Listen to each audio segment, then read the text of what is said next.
daughter used to be best friends. We did everything together and she truly was the light of my life.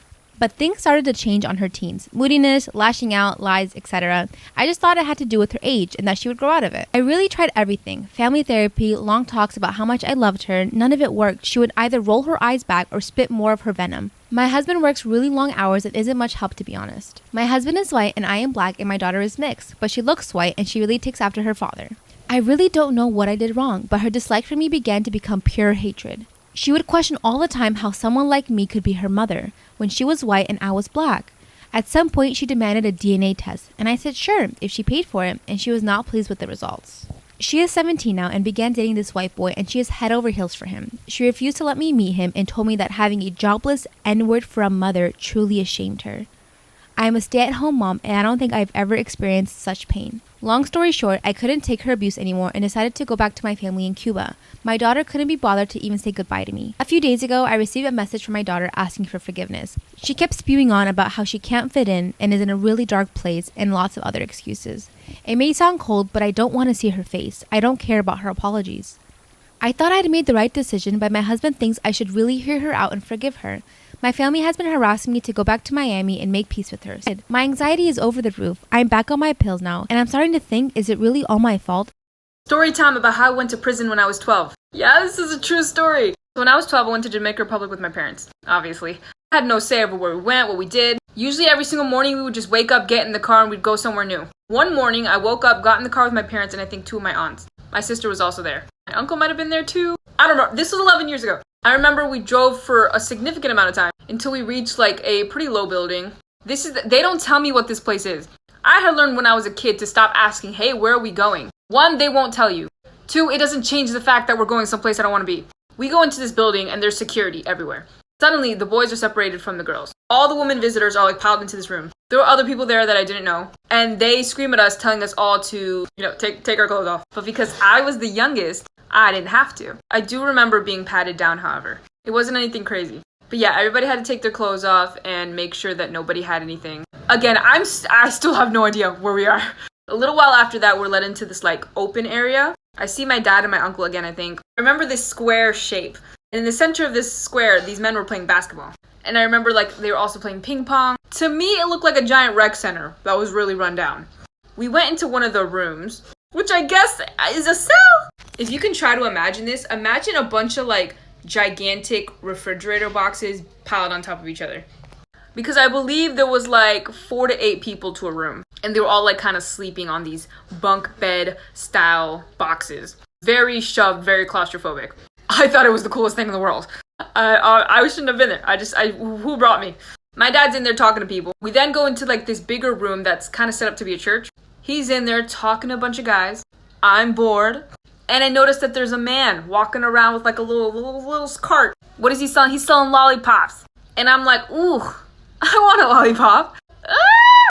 And I was like, looking at his cart, and I was like, Ma, I want a lollipop. Can I get a lollipop? I did not get a lollipop. My impression of that prison was that it was a nice place, but it was dirty. Nice people, good people. Yeah. I was a kid. So this story time is so funny, you guys. I completely forgot about this until I looked through my old Snapchat memories and an old video came up of this day. So as some of you guys may know, I used to work at Six Flags when I was in high school. It was a terrible experience, but that's not what this video is about. This video is about one of the perks that I got working at Six Flags. So I was allowed to bring one person and myself for free to Six Flags on any of my days off. So I was best friends with this one girl. And every chance that we got, we would go to Six Flags. The only thing was that this friend of mine hated roller coasters. She was completely terrified of them, so we never went on them. Until one day, I convinced her. Don't ask me how I did it because I have no idea. I'm a very persuasive person, so I was just like pushing, and I just like basically didn't let her say no. Not gonna lie, it's one of my toxic traits, but we'll talk about that another time. So anyway, there's a roller coaster ride. It's called El Toro. And it doesn't go upside down or anything, and that was one of the main things my friend said, is that she does not want to go upside down. But this ride is still a pretty intense ride. It's the fastest ride at Six Flags other than King Ka. So I take her on El Toro, right? So she's obviously super nervous. So the first drop, she's screaming, I'm screaming. Then I feel all her body weight on me. So I'm laughing, but I look over to her and she went limp, like as if she fell asleep. Then we go up again, she starts screaming. We go down again, she goes limp. Over and over and over. Why I jump every time I hear keys rattle. Hold on. This can't be me doing it. It's in the distance, like somebody walking past, and I'm talking in the store, in a house. This, not okay. The thing is, I'm not the only one who does this. My sister also jumps. It's because of our dad, and I'll tell you why. See, my dad used to hang his keys off of his belt, which means everywhere he went, this sound would be heard. So if he was walking past our room, we would hear. For most people, that sound means nothing. For me and my sister, that means that we were in trouble, because it was never louder than when he was headed towards our room to tell us what we had done wrong and to potentially hit us with that very belt. Now, it's not that bad, but I didn't realize this till recently, when my cousin kept moving her keys from one side of a chair to another, and I couldn't focus on what was going on until she stopped doing that. I was like, please. And when I explained to her why, she got it. But I was one of those people who always said that, you know, I was spanked when I grew up and I've turned out fine. It's little things that like this that pops up and it's like, maybe we're not so fine, you know what I'm saying? Story time about the client who asked me to do her entire service for free. This client just so happens to be the first client that I've ever found on TikTok. Not long after I started making makeup artist story times, I had a few people reach out to me and ask if I would do their makeup. More specifically, if they could schedule an appointment to have their makeup done. We're gonna call this one in particular client Karen, and you'll see why in a second. Karen DM'd my Instagram account saying that she was a TikTok follower and that she had been trying to get a hold of me to schedule an appointment for her daughter. Her daughter was a senior in high school about to attend her senior prom. She told me that her daughter told her that she had been following me on TikTok since the beginning of my Makeup Artist Storytime series. She explained that she was a huge fan and that it would be great if there was any way that I would be able to do her daughter's senior prom makeup. I started by first asking her if she had a specific date or time in mind. Karen gave me all the details of her daughter's prom, and then I realized that she lives halfway across the country. That's when I told Karen that I was extremely appreciative for the opportunity, but there is no way that I would be able to fly halfway across the country. Karen was very understanding and thanked me for my time, but that's not where the story ends. A couple of weeks later, I hear back from Karen in my Instagram DMs. It said something along the lines of, "Hello, my daughter's senior prom is coming up and we would love for you to be able to do her makeup," followed by the exact same date, time, and location that she had given me just a couple weeks ago.